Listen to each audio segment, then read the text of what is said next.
تو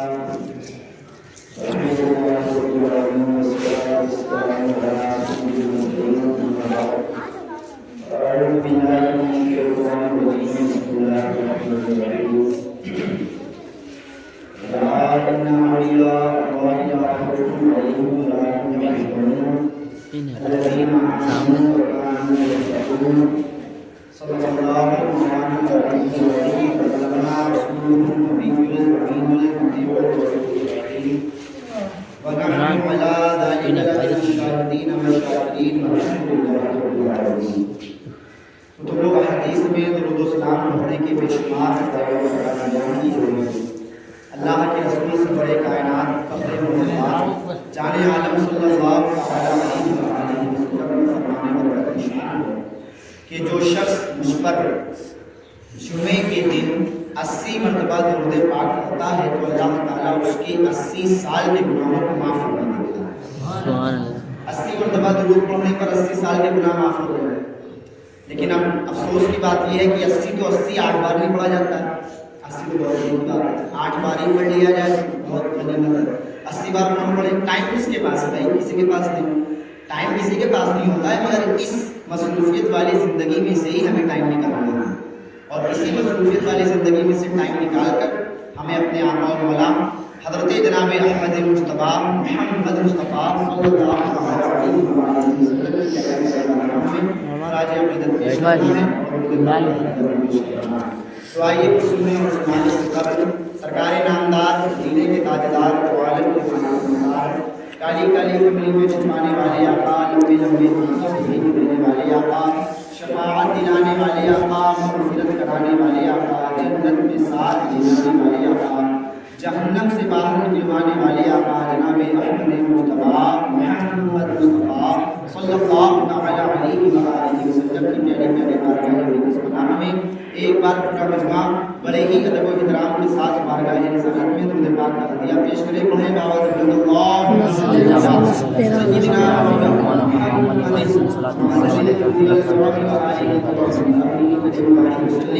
طب القلوب ودوائها ونور الابصار وضيائها وشفائها وعلى آله وصحبه اجمعين صلاۃ و سلام علیک یا رسول اللہ صلی اللہ علیہ وسلم۔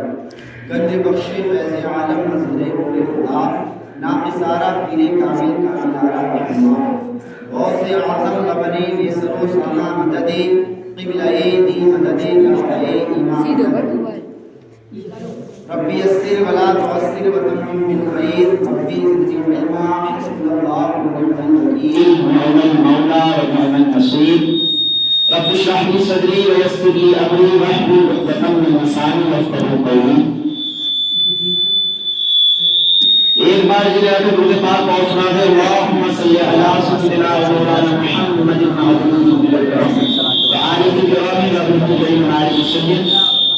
صلاۃ و سلام علیک یا رسول اللہ صلی اللہ علیہ وآلہ وسلم۔ آج رجب کی 2 تاریخ ہے۔ کتنی تاریخ ہے؟ 2 تاریخ ہے۔ کل 1 تاریخ تھی، آج 2 تاریخ ہے، اور 2 کے بعد کل 3 آئے گی، 3 کے بعد 4، 4 کے بعد 5، اور 5 کے بعد 6 تاریخ آئے گی۔ اور 6 تاریخ جو رجب کی ہے وہ بڑی مبارک تاریخ ہے، کیونکہ 6 رجب کو والی ہندوستان، شہنشاہ ہندوستان حضرت سیدنا خواجہ غریب نواز رحمۃ اللہ تعالیٰ علیہ کا یوم عرس ہوتا ہے 6 رجب کو، یعنی آج 2 تاریخ ہے، 4 دن کے بعد آپ کا عرس مبارک ہے۔ اللہ تعالیٰ نے آپ کو بڑی فضیلتوں سے نوازا، بڑی برکات آپ کو عطا فرمائی، اور اللہ تعالیٰ نے آپ کا مرتبہ بھی بڑا اونچا کیا ہے۔ آپ کا مرتبہ سلطان الاولیاء کا ہے ہندوستان میں، آپ یعنی ہندوستان کے سلطان بنا کر کے بھیجے ہیں، اور بھیجا کس نے ہے؟ کسی دنیا دار نے نہیں، مدینے کے تاجدار نے بھیجا ہے، اللہ کے رسول نے بھیجا ہے، اور فرمایا تمام الدین ہندوستان کی سرزمین تمہارا انتظار کر رہی ہے، ہندوستان کی زمین آپ کا ویٹ کر رہی ہے، لہذا جائیے اور ہندوستان کی سرزمین پہ جا کر کے میرے پھیلائے ہوئے دین کو آگے بڑھائیے۔ تو خواجہ صاحب نے وہی کیا، جب ہندوستان تشریف لائے تو خواجہ صاحب کے ہاتھ پر 1 2 4 5 لوگوں نے کلمہ نہیں پڑھا، بلکہ خواجہ صاحب کے دست مبارک پر 90 لاکھ لوگوں نے کلمہ پڑھ کے اپنے آپ کو اسلام میں داخل کر لیا. 90 لاکھ لوگ، یعنی 1 لاکھ کم 1 کروڑ یہ ہو جائے گا. اب دیکھیے اللہ کے رسول کا حال یہ تھا کہ اللہ کے رسول کی زندگی کتنی آئی؟ 63 سال. زور سے بولو. 63 سال. حضور 63 سال کے تھے. ظاہری زندگی آپ کی 63 سال کی تھی، مگر 63 سال کی تھوڑی سی زندگی میں پوری دنیا میں اسلام پھیلا دیا. 63 سال کی تھوڑی سی زندگی میں پوری دنیا میں اسلام پھیل گیا. اور خواجہ صاحب کی بھی عمر اسی طرح سے ہے. آپ نے بھی ہندوستان میں جب تشریف لائے تو کچھ ہی عرصے میں آپ نے پورے ہندوستان میں اسلام کو پھیلا دیا. ہندوستان سے باہر کو بھی اسلام پھیلا دیا. جیسا کہ میں نے ابھی عرض کیا کہ آج رجب کی 2 تاریخ ہے اور 4 دن کے بعد 6 تاریخ آ جائے گی. تو 6 تاریخ کب پڑے گی؟ آج جمعہ ہے، 2 ہے، تو 6 کون سے دن کو پڑے گی؟ سوموار کو پڑے گی. تو سوموار والے دن یعنی 6 تاریخ ہے، 6 رجب. تو اجمیر شریف میں یہ چھٹی شریف کے نام سے بھی مشہور ہے. لوگ چھٹی شریف بھی بولتے ہیں کہ آج خواجہ صاحب کی چھٹی ہے. یہ بھی سیٹی کمزوروں کی کیا چھٹی مان رہی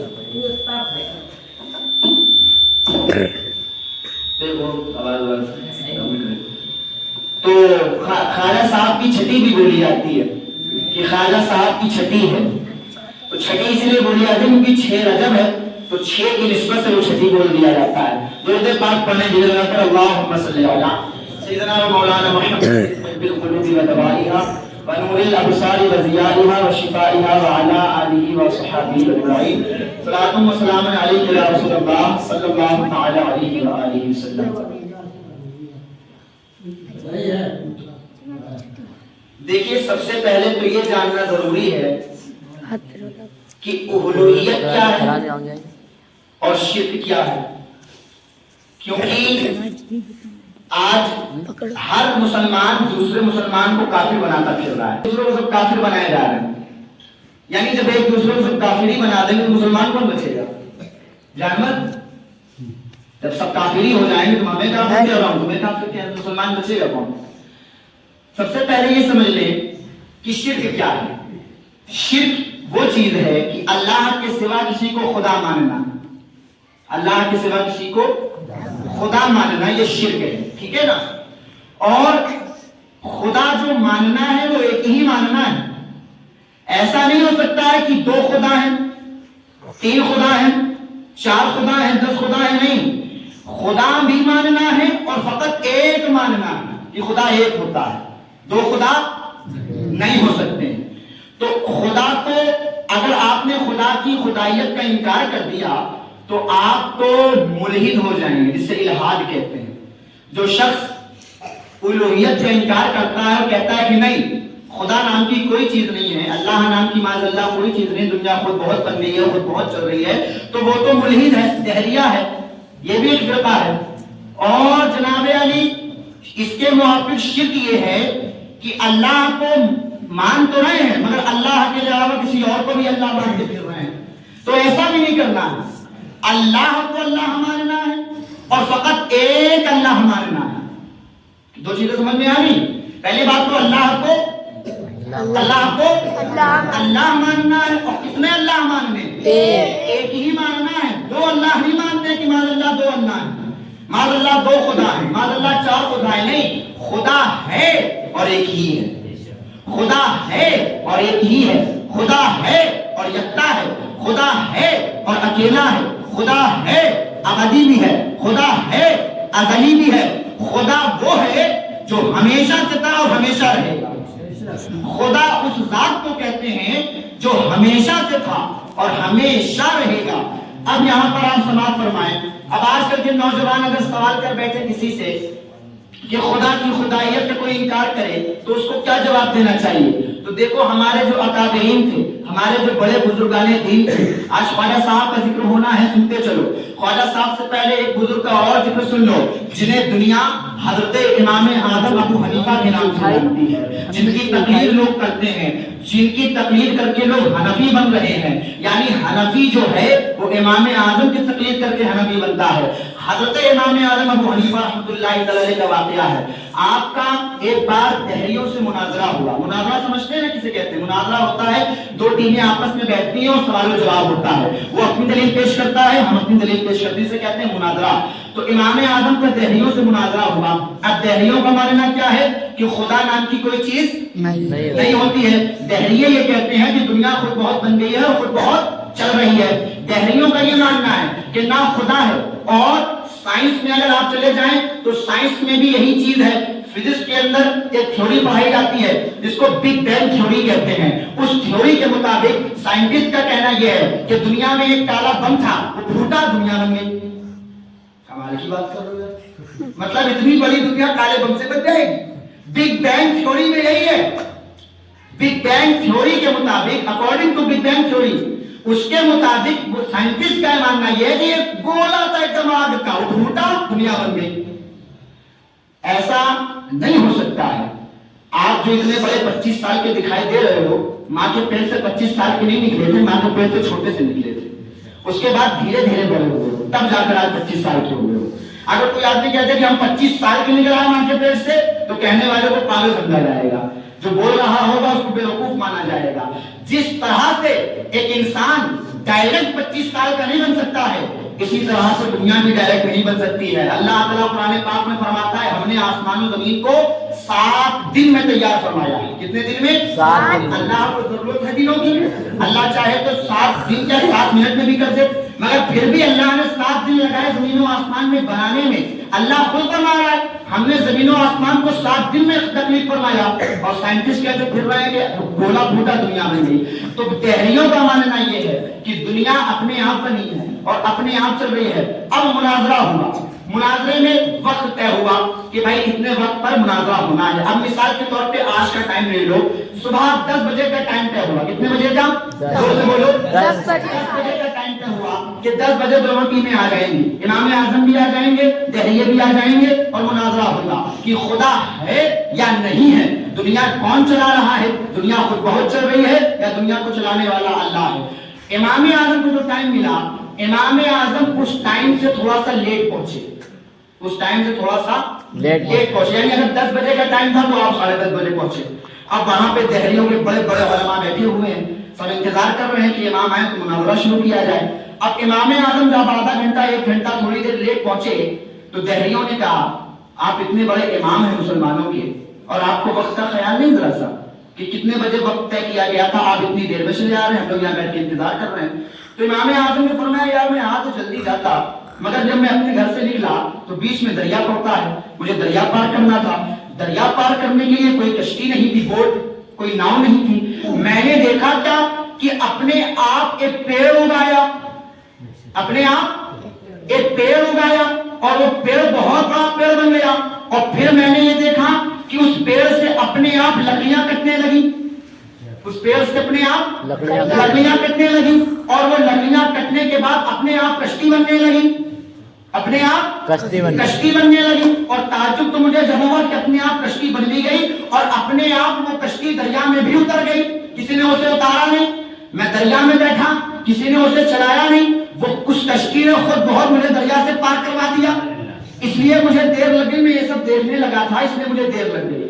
اب دہریے کھلکھلا کے ہنسنے لگے, کب دیکھو یار اتنا بڑا امام سنا تھا اور کیسی دیوانوں والی باتیں کر رہا ہے. کیا پیڑ بھی کبھی اپنے آپ اٹھ سکتا ہے؟ کیا لکڑی بھی کبھی اپنے آپ کر سکتی ہے؟ کیا کشتی بھی کبھی اپنے آپ بن سکتی ہے؟ کیا دریا میں کبھی اپنے آپ اتر سکتی ہے؟ کیا اپنے آپ کبھی دریا پار کرا سکتی ہے؟ ارے یہ سب اپنے آپ کیسے ہو جائے گا؟ امام اعظم نے فرمایا بس یہی تو میں تمہیں سمجھانا چاہ رہا ہوں. جب ایک معمولی سی کشتی خود بن کے خود نہیں چل سکتی ہے تو اتنی بڑی کائنات خود بن کے خود کیسے چل رہی ہے؟ جب اتنی معمولی سی کشتی خود بن کے خود نہیں چل سکتی ہے, اس کا بنانے والا کوئی ہے, تو اس دنیا کو بنانے والا بھی کوئی موجود ہے. پتہ یہ چلا کشتی کو بنانے والا بڑا ہی ہے اور دنیا کو بنانے والا میرا اللہ ہے. معلوم یہ ہوا جب معمولی سی کشتی کسی انسان کے بغیر نہیں بن سکتی ہے, نہیں چل سکتی ہے, اتنی بڑی دنیا بنا خدا کے بن بھی گئی, بنا خدا کے چل بھی رہی ہے, کیسے ہو سکتا ہے؟ اب دہریوں میں سوال کرنا شروع کیا, کہا اچھا اگر ایسی بات ہے میرے سوالوں کا جواب دو. کہا کیا؟ کہا اگر اللہ ہے تو دکھائی کیوں نہیں پڑتا ہے؟ اگر اللہ ہے تو دکھائی کیوں نہیں پڑتا ہے؟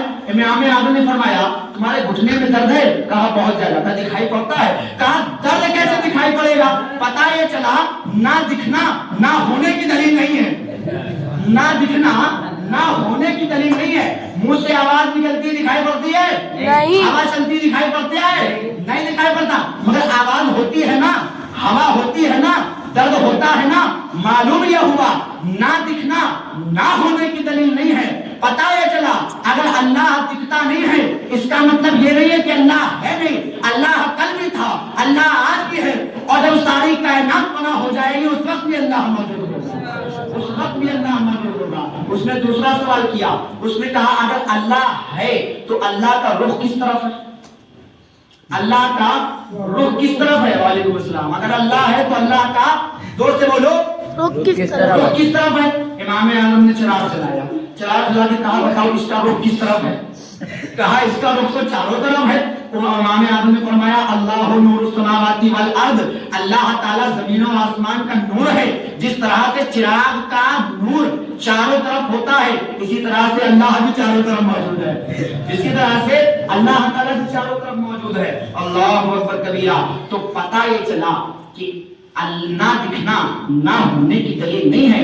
اللہ تعالیٰ دکھائی نہیں پڑتا ہے نا. ہم لوگوں کی آنکھوں میں اتنی طاقت ہے کہ اللہ کو دیکھ پائیں. ابھی کوئی ہائیڈروجن لے آؤ, 5 منٹ سے زیادہ کوئی نظریں جما نہیں سکتا ہے ہائیڈروجن میں, اور اگر جما بھی لے گا جمانے کے بعد دوسری جگہ دیکھو تو دھندلا دکھائی دیتا ہے. ایسا ہے کہ نہیں ہے؟ دنیا کے ہائیڈروجن کا یہ حال ہے جو انسان نے بنایا ہے, اور وہ ہائیڈروجن جس سے پوری کائنات روشن ہے اس ہائیڈروجن کا حال کیا ہوگا, اس نور کا حال کیا ہوگا جو نور کہہ رہا ہے اللہ نور السماوات والارض, اللہ آسمان و زمینوں کا نور ہے. اللہ اکبر. ایک بڑھیا جو ہے وہ چرخہ چلا رہی تھی. چرخہ جانتے ہو نا آپ لوگ؟ چرخہ جس سے روئی بنتی ہے اس کو چلایا جاتا ہے. ایک بڑھیا چرخہ چلا رہی تھی. ایک آدمی وہاں سے گزرا, کہا یہ بتاؤ تم اللہ کو مانتی ہو؟ کہا ہاں مانتی ہوں. کہا دلیل؟ کہا میرا چرخہ. کہا وہ چرخہ کیسے دلیل بن جائے گا؟ کہا دیکھو. اس نے چرخہ چلایا, روئی بننے لگی. کہا روئی بن رہی ہے؟ کہا مزیدار بن رہی ہے. اس نے روک دیا. اس نے کہا اب بن رہی ہے. آدمی نے کہا اب کیسے بنے گی, تم نے چرخہ چلانے بند کر دیا ہے. تو عورت نے کہا پتہ یہ چلا اب ایک چرخہ بنا چلائے نہیں چل سکتا ہے تو دنیا بنا چلائے کیسے چل سکتی ہے؟ جب ایک معمولی سا چرخہ بنا چلائے نہیں چل سکتا ہے تو یہ دنیا بنا چلائے کیسے چل رہی ہے؟ اللہ اکبر. اب اس آدمی نے دوسرا سوال کر دیا. اس نے کہا اگر اللہ ہے تو کتنے اللہ ہیں؟ معاذ اللہ. تو کتنے اللہ ہیں؟ ایک اللہ ہے کہ 2 اللہ ہے کہ 3 اللہ ہے کہ 4 اللہ ہے کہ 5 اللہ ہے کہ 6 اللہ ہے کہ 10 اللہ ہے کہ 20 اللہ ہے, کتنے اللہ ہیں؟ تو اس عورت نے کہا اچھا سنو, چرخہ چلاؤ. ایک طرف سے عورت نے چلایا, دوسری طرف سے کہا تم چلاؤ, آدمی سے کہا تم چلاؤ. چلیے ہو جائے گا, دقت کی بات نہیں.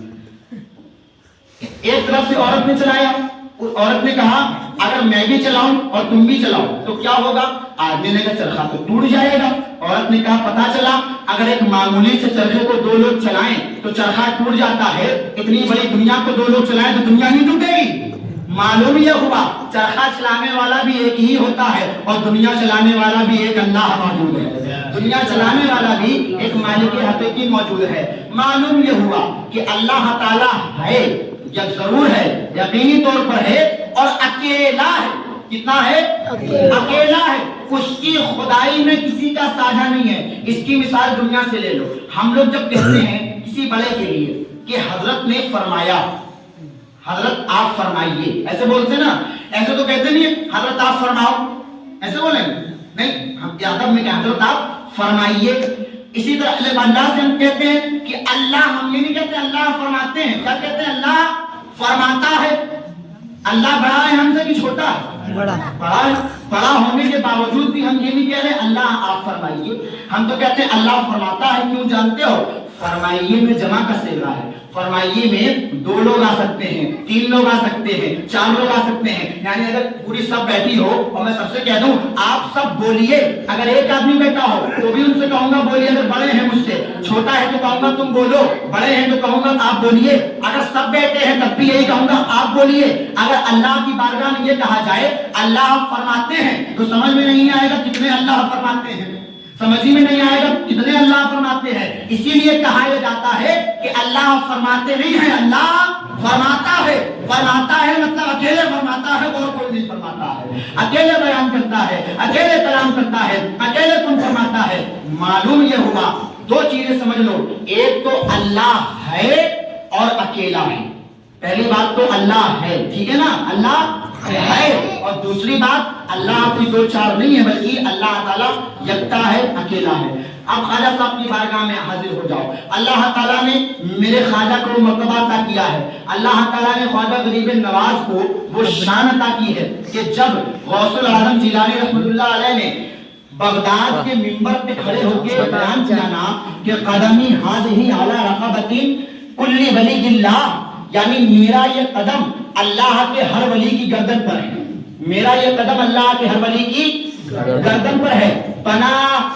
بنی گردنے اولیاء جس کی منبر، اس قدم کی کرامت پہ لاکھوں سلام۔ غوث اعظم کے قدم کا یہ حال ہے کہ جب تک آپ اپنا قدم کسی ولی کی گردن پہ رکھتے نہیں ہیں، اس کو ولایت نصیب نہیں ہو پاتی ہے۔ جب غوث اعظم کا قدم کسی ولی کی گردن پہ رکھا جاتا ہے، تب جا کے اس کو ولایت ملتی ہے۔ غوث اعظم نے فرمایا قدمی ہاذہ علی رقبۃ فی کل ولی اللہ، یعنی میرا یہ قدم ہر اللہ کے ولی کی گردن پر ہے۔ تو خراسان کی وادیوں میں خواجہ معین الدین اللہ کی عبادت کر رہے تھے، جب آپ نے غوث اعظم کی آواز سنی کہ غوث اعظم یہ کہہ رہے ہیں کہ میرا یہ قدم ہر ولی کی گردن پہ ہے، تو خواجہ صاحب نے وہیں سے آواز لگائی اور کہا اے میرے غوث اعظم، آپ یہ کہتے ہیں کہ آپ کا یہ قدم ہر ولی کی گردن پہ ہے، میں یہ کہتا ہوں کہ آپ کا قدم خالی میری گردن پہ نہیں ہے، بلکہ میری گردن کے ساتھ ساتھ میری آنکھوں پر بھی آپ کا قدم ہے، میرے سر پر بھی آپ کا قدم ہے، میرے کان پر بھی آپ کا قدم ہے، میرے سینے پر بھی آپ کا قدم ہے، میرے ہاتھ پر بھی آپ کا قدم ہے، میرے جسم پر بھی آپ کا قدم ہے۔ اللہ اکبر کبیرہ۔ جب غوث اعظم نے صدا سنی، فرمایا معین الدین، آج سے تمہیں ہندوستان کا بادشاہ بنایا جا رہا ہے، آج سے تمہیں ہندوستان کا شہنشاہ بنایا جا رہا ہے۔ اب ذرا تاریخ اٹھاؤ اور تاریخ میں دیکھو تو پرتھوی راج چوہان کا نام سنا ہوگا آپ لوگوں نے۔ پرتھوی راج چوہان ہندوستان کا شہنشاہ گزر چکا ہے، جس کو محمد غوری نے ہرایا تھا، اور محمد غوری ہمارا والا تھا، پرتھوی راج چوہان ان کا والا تھا۔ آج بھی جاؤ جہاں پر 2.5 روپے کا جھوپڑا ہے، وہاں پر آج بھی اس کے کلو کے ٹکڑے ملتے ہیں، اور اناساگا کے قریب جاؤ تو وہاں پر بھی اس کے کلو کے ٹکڑے ملتے ہیں۔ اس کو ایسے تباہ و برباد کیا تھا محمد غوری نے۔ تاریخ اٹھا کر کے دیکھو، خواجہ صاحب تشریف لائے ہندوستان میں تو پرتھوی راج چوہان اس وقت ہندوستان کی جو راجدھانی تھی وہ اجمیر تھی۔ کیا تھی؟ اجمیر۔ اس وقت ہندوستان کی راجدھانی کیا ہے؟ نئی دلی۔ دلی نہیں ہے، دلی بھی نہیں ہے، نئی دلی ہے، نئی دلی، پرانی نہیں، پرانی دلی الگ ہے اور نئی دلی الگ ہے۔ تو ہندوستان کی راجدھانی نئی دلی ہے، وہاں پر نئے لوگ آئے ہیں۔ تو اب سنو، اس وقت جب خواجہ صاحب تشریف لائے تھے تو اس وقت دلی نہیں تھی راجدھانی، اس وقت پرتھوی راج چوہان اجمیر میں رہتا تھا، تو اس نے راجدھانی اجمیر کو بنایا تھا، دارالسلطنت۔ اب پرتھوی راج چوہان کو جب معلوم ہوا کہ یہ درویش آئے ہیں، وہاں پر خواجہ صاحب کے خادم خواجہ صاحب بیٹھے ہوئے تھے، تو پرتھوی راج چوہان کے سپاہی آئے، آ کر کے کہنے لگے کہ بھیا فقیر یہاں سے اٹھو، یہاں پر ہمارے راجا کے اونٹ بیٹھتے ہیں، یہاں پر ہمارے راجا کے اونٹ بیٹھتے ہیں، ہمارے راجا کے اونٹوں کے بیٹھنے کی جگہ ہے۔ تو خواجہ صاحب نے کہا ٹھیک ہے بھائی، اٹھ جاتے ہیں، اور اٹھتے اٹھتے کہا کہ بیٹھا لو اونٹوں کو، اب یہ بیٹھے ہی رہیں گے، بیٹھا لو اونٹوں کو، اب یہ بیٹھے ہی رہیں گے۔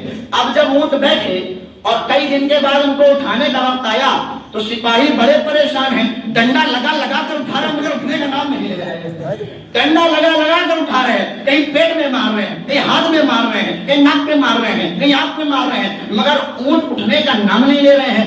اب دیکھو ان اونٹوں کو ان سپاہیوں نے نہیں بیٹھایا تھا، میرے خواجہ نے بیٹھایا تھا، میرے خواجہ نے بیٹھایا تھا۔ اب ذرا توجہ کرو، آج اجمیر کا سروے ہونے جا رہا ہے، مگر میں یہ جملہ کہنا چاہتا ہوں کہ اجمیر کا سروے کیا کرو گے؟ جس خواجہ کے بیٹھائے ہوئے اونٹوں کو تم نہ اٹھا سکے، اس خواجہ کے گنبد کو تم کیا گرا سکو گے؟ اس خواجہ کے گنبد کو تم کیسے ہلا سکو گے؟ جس خواجہ کے بیٹھے ہوئے اونٹوں کو نہ اٹھا سکے، اس خواجہ کے گنبد کو ہلانے کی طاقت تمہارے اندر نہیں ہے۔ پہلے اپنے اندر طاقت پیدا کرو۔ اگر گائے کا اصلی دودھ پیا ہے تو خواجہ کے گنبد کو گرا کر دکھاؤ، قیامت آ سکتی ہے مگر میرے خواجہ کی امت تو کچھ نہیں ہو سکتا ہے. قیامت آ سکتی ہے, آسمان گر سکتا ہے, زمین پھٹ سکتی ہے, تارے ٹوٹ سکتے ہیں, چاند زمین پہ آ سکتا ہے, سورج پچھم سے نکل سکتا ہے, مگر میرے خواجہ کے دربار میں کچھ نہیں ہو سکتا ہے. کیوں جانتے ہو نا, اگر آپ لوگ گئے ہو تو اچھی بات ہے, نہیں گئے ہو تو مجھ سے سن لو. میں بھی فقط ایک ہی بار گیا ہوں 2 سال پہلے, میری بھی پہلی حاضری تھی. جب میں پہلی بار حاضر ہوا تو دیکھتا کیا ہوں کہ خواجہ صاحب کا جو جہاں پر مین مزار ہے اس کے باہر جو دروازہ لگا ہوا ہے تو اوپر بڑی بڑی ہیڈنگ میں لکھا ہے, میری نظر پڑی, میں نے پڑھا, اوپر بڑی بڑی ہیڈنگ میں لکھا ہے. کیا لکھا ہے؟ شاہ است حسین, بادشاہ است حسین, شاہ است حسین, بادشاہ است حسین, دین است حسین, دی پناہ است حسین.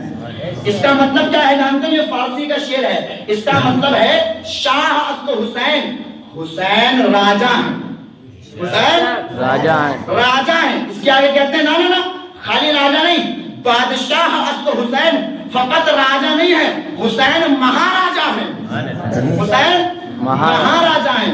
آگے کہتے ہیں دین است حسین, حسین تو دھرم ہے, حسین تو دھرم ہے, ریلیجین ہے, مذہب ہے, دین ہے. دین است حسین, دی پناہ است حسین, اور دین کو بچانے والے بھی حسین ہیں, دین کو بچانے والے بھی حسین ہیں. یعنی حسین راجہ بھی ہیں, حسین مہاراجہ بھی ہیں, حسین دین بھی ہیں, حسین دین کو بچانے والے بھی ہیں. اب جب امام حسین نے یہ دیکھا کہ یہ میرا بیٹا مجھے دین کا راجہ بتا رہا ہے, مجھے مہاراجہ بتا رہا ہے, مجھے دین کا پناہی بتا رہا ہے, تو امام حسین نے فرمایا بیٹا تم مجھے مہاراجہ کہہ رہے ہو, میں تمہیں ہندوستان کا مہاراجہ بنا دے رہا ہوں, میں تمہیں ہندوستان کا مہاراجہ بنا رہا ہوں. اٹھاؤ تاریخ. اب جب اونٹ بیٹھ گئے اور اٹھے بھی نہیں, اب اس کے بعد ہوا کیا؟ انا ساگر کبھی دیکھا ہو نہ دیکھا ہو تو گوگل پہ سرچ کر کے دیکھ لینا, یا اگر پھر بھی نہ ملے تو کبھی چلے آنا, پیسہ خرچ کر کے زیارت کر لینا. انا ساگر بہت بڑا سمندر ہے, بہت طویل سمندر, وسیع سمندر. خواجہ صاحب کے خواجہ صاحب پر پہرا دیا گیا کہ ان کو پانی نہ دیا جائے, اور انا ساگر سے سپاہیوں کو لگا دیا گیا کہ کوئی بھی ان کا خادم انا ساگر سے پانی کا ایک قطرہ نہ لے پائے. خواجہ صاحب نے حضرت خواجہ فرید الدین کو بھیجا اور ایک کاسا لے کر, آپ کی زبان میں کچھ بھی کہہ لو, کاسا, پیالہ, کٹورا, بھگونا, گلاس, کچھ بھی کہہ لو, ایک کاسا دے کر بھیجا اور کہا انا ساگر کے سامنے رکھ دینا اور اس سے کہہ دینا اے انا ساگر سن, چل تجھے میرے خواجہ نے بلایا ہے, چل تجھے میرے خواجہ نے بلایا ہے. اب خادم گئے, جا کر کے کاسے کو رکھا, انا ساگر سے مخاطب ہو کر کہا اے انا ساگر سن, چل تجھے میرے خواجہ نے بلایا ہے. اب آسمان دیکھ رہا ہے, زمین دیکھ رہی ہے, شجر و حجر, دہر و بر, خشک و در, جن و بشر, زمین و زمان, مکین و مکان, چین و چنا, یہ سارے جہاں, یہ سارے سپاہی, وہ خادم, تمام لوگ یہ دیکھ رہے ہیں کہ وہ سارے کا سارا انا ساگر کا پانی ایک چھوٹے سے پیالے میں آ چکا ہے, ایک چھوٹے سے پیالے میں آ چکا ہے. اب لوگ بڑے پریشان ہو گئے کہ اب کیا ہوگا. انہوں نے تو پورے انا ساگر کو چھوٹے سے پیالے میں ہی جمع کر لیا, لیکن اب یہاں پر ذرا ٹھہر جاؤ. خواجہ صاحب امام حسین کے بیٹے ہیں. کون ہیں؟ امام حسین کے بیٹے ہیں, اور امام حسین خواجہ صاحب کے باپ ہیں. یعنی خواجہ صاحب کے ابا کے ابا کے ابا کے ابا کے ابا کے ابا کے ابا کے ابا کے ابا 15-14 بار ابا ابا کہو گے تب جا کے امام حسین کا نمبر آئے گا. امام حسین کی 14ویں-15ویں پشت میں ہے خواجہ صاحب. تو امام حسین کے والد ماجد ہیں, خواجہ صاحب کے والد ماجد امام حسین. خواجہ صاحب پر پانی بند کیا گیا نا اسی ہندوستان میں, اجمیر کی سرزمین پہ انا ساگر پہ پہرا لگا. مگر جب بیٹے پہ بند کیا گیا تھا تو بیٹے سے پہلے کربلا میں باپ پر بھی بند کیا گیا تھا, بیٹے سے پہلے کربلا میں باپ پر بھی بند کیا گیا تھا. لیکن آپ یہاں توجہ کرو, باپ اتنا صبر والا کہ کربلا میں 3 دن بھوکا پیاسا شہید ہو گیا, باپ نے کرامت نہیں دکھائی. کیا امام حسین کو کمزور سمجھتے ہو کہ امام حسین نے پانی کی طلب میں پانی نہیں مل رہا تھا اور امام حسین پریشان تھے؟ نا, اگر میرے امام ایک بار آسمان میں دیکھ لیتے نا, اتنی بارش ہوتی کہ پورے کربلا میں سمندر مچ جاتا. اگر امام چاہ لیتے تو پورے کربلا میں اتنی بارش ہوتی, مگر امام حسین نے صبر کیا. اور لیکن اب بات یہاں پر پھنسی یہ ہے کہ باپ اتنا صبر والا, اور جب بیٹے پر پانی بند ہوا ہندوستان میں تو بیٹے نے 1 منٹ میں صبر نہیں کیا, بیٹے نے فوراً کرامت کو دکھا دیا. بیٹے نے فوراً کرامت کو دکھا دیا. آخر وجہ کیا ہے کہ امام حسین پہ پانی بند ہوا تو امام حسین نے دریائے فرات کو اپنے پاس بلایا نہیں، لیکن جب خواجہ پہ پانی بند ہوا تو خواجہ صاحب نے انا ساگر کو اپنے پاس بلا لیا. تو آواز آئی کہ اے مولوی سن، اصل میں ماجرا یہ ہے کہ امام حسین کربلا میں اسلام بچانے آئے تھے. کیا کرنے آئے تھے؟ کیا کرنے آئے تھے؟ اسلام بچانے آئے تھے. امام حسین کربلا میں اسلام بچانے آئے تھے اور خواجہ صاحب ہندوستان میں اسلام پھیلانے آئے تھے. خواجہ صاحب ہندوستان میں اسلام پھیلانے آئے تھے. تو پتہ یہ چلا پھیلانے کے لیے کرامت کا ہونا ضروری ہے اور بچانے کے لیے استقامت کا ہونا ضروری ہے. بچانے کے لیے استقامت کا ہونا ضروری ہے. عربی کا ایک مقولہ مشہور ہے، الاستقامت فوق الکرامتی، یعنی استقامت کرامت سے بھاری ہے. پتہ یہ چلا خواجہ صاحب کے دربار جاؤ تو وہاں پر بڑی بڑی ڈیگوں کو نہ دیکھو. خواجہ صاحب کے دربار پہ جاؤ تو قوال بیٹھے ہوئے جو رقص کر رہے ہیں ان کو نہ دیکھو، وہ سب خرافات کر رہے ہیں. وہ جو ڈیگیں رکھی ہوئی ہیں سب خرافات کی ڈیگیں ہیں. جو قوالیاں ہو رہی ہیں سب خرافات کی قوالیاں ہیں. جو عورتیں وہاں مزار کے باہر ناچ رہی ہیں وہ سب خواجہ کو ناراض کر رہی ہیں. میرے خواجہ نے اپنی زندگی میں یہ درس نہیں دیا تھا کہ میرے مرنے کے بعد میری مزار کے باہر عورتوں کو نچوایا جائے، عورتوں کو رقص کروایا جائے، ہولی کھیلی جائے. اگر ہولی میں کبھی جانا ہو جائے نا اجمیر، جا کر کے دیکھنا جتنا ہولی غیر مسلم بھی کھیلتا ہے اس سے کئی گنا زیادہ ہولی اجمیر میں کھیلی جاتی ہے، خواجہ صاحب کی مزار میں کھیلی جاتی ہے.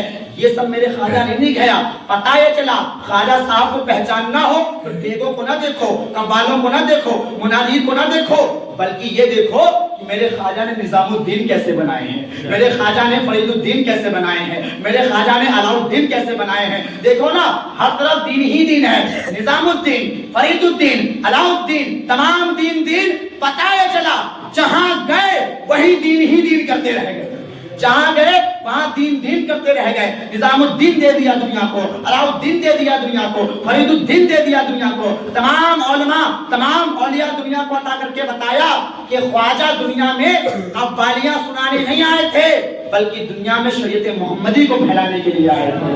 شریعت محمدی کو پھیلانے کے لیے آئے تھے. تو یاد رکھو خواجہ صاحب کے دربار میں جو کچھ ہو رہا ہے، سب کی بات نہیں کر رہا ہوں لیکن جو کچھ ہو رہا ہے ہر چیز صحیح نہیں ہے. وہاں پر کچھ کام غیر شرعی بھی ہو رہے ہیں جن پر کوئی پکڑ نہیں کرتا ہے، اور پکڑ کے کرے بھی کیسے، کوئی مانے گا ہے نہیں، کوئی سنے گا ہے نہیں. لیکن آپ یہ بات یاد رکھو اگر آپ بھی ان کاموں میں شامل ہو جاؤ گے تو پتہ یہ چلا اتنا پیسہ خرچ کر کے اجمیر جاؤ بھی اور خواجہ کو خوش نہ کر پاؤ تو بیکار ہو جائے گا. اجمیر جاؤ تو ایک کونا پکڑ لو، ایک دیوار کا کونا پکڑ کے بیٹھ جاؤ اور کہو کہ اے میرے خواجہ تیرے در پہ آ گئے ہیں، امام کے ماننے والے ہیں، تیرے ماننے والے ہیں، آپ کے نانا جناب مصطفیٰ جان رحمت کے ماننے والے ہیں. اب ہماری بگڑی آپ ہی بنائیں گے. خواجہ صاحب ان قوالوں پہ نظر کرم نہیں کرتے ہیں بلکہ کونے پہ بیٹھنے والوں پہ نظر کرم کرتے ہیں، کونا سنبھالنے والوں پہ نظر کرم کرتے ہیں. تو آج رجب کی 2 تاریخ ہے، پیر والے دن رجب کی 6 تاریخ ہے.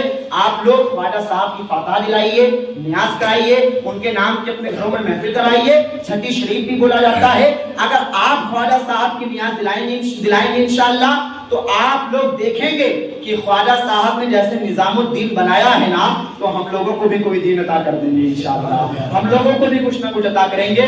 اللہ تعالیٰ کی بارگاہ میں دعا ہے مولا ہم سب کو خواجہ صاحب کے فیضان سے مالا مال فرمائے اور ہم سب پر خواجہ صاحب کا فیضان جاری و ساری فرمائے. آمین. السلام علیکم. سنت ادا کریں. 1000 روپے آلو